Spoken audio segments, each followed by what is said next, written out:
je vous trouve pas très bien placé pour parler des autres partis qui recycleraient leur programme de la présidentielle, parce que de tout ce que je vois, c'est pour l'instant du recyclage de vos idées sous couvert de grands débats. Pour l'instant, tout ce que j'ai pu entendre... démocratique le plus inédit sous la Ve République. Vous recyclez le riz, vous êtes très ambigu chez vous sur les violences dans les manifestations, notamment votre collègue François Ruffin. Donc j'observe avec un petit peu de consternation ce qui s'est passé. Donc voilà, votre rengaine habituelle. Mais par contre, quand vous dites justement, ça m'intéresse, parce que vous dites c'est inédit depuis la Ve République. Ben, en fait, ce qui est inédit, c'est que 2 ans après une élection présidentielle, on se rend compte que rien n'est réglé dans le pays, qu'en réalité, le grand débat qui devait avoir lieu à la présidentielle, qui devait être réglé dans la présidentielle à travers l'élection d'un président, elle aboutit en fait 2 ans après à une situation de blocage, à un besoin très fort de changement d'orientation politique dans le pays. Et je crois que c'est ce qu'expriment très fortement non seulement les gilets jaunes, mais aussi les syndicalistes qui descendent dans la rue, mais aussi les parents, les profs qui descendent dans la rue, mais aussi les gens qui demandent qu'on agisse face à l'urgence climatique. Vous souscrivez à la critique qui est faite, qui est une critique de discrédit des politiques. Et en fait, ce qui est absolument incroyable, c'est que partout où vous allez faire des grands... Moi, j'ai tenu 5 grands débats. C'est incroyable de rendre les gens qui sont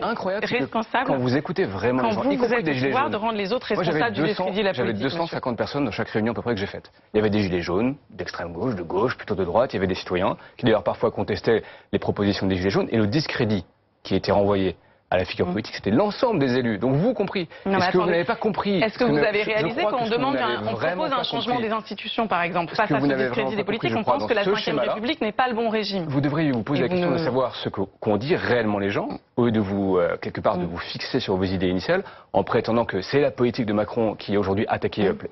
Effectivement, il y a des parties de la politique qui sont attaquées, on essaie de Mais donc, par exemple, ils ont beaucoup parlé d'ISF. Vous allez revenir sur l'ISF ou pas? Parce que ça, c'est une question très concrète qui est beaucoup revenue.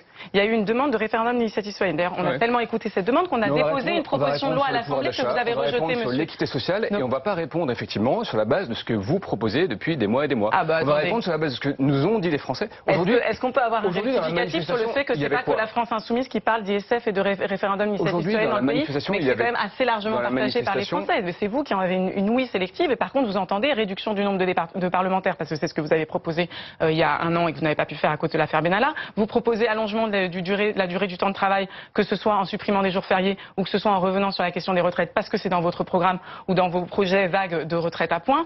Vous proposez systématiquement tout ce qui était déjà dans votre programme. Par contre, passer à la 6e République, ce dont le pays aurait besoin, jamais vous n'y viendrez. On a proposé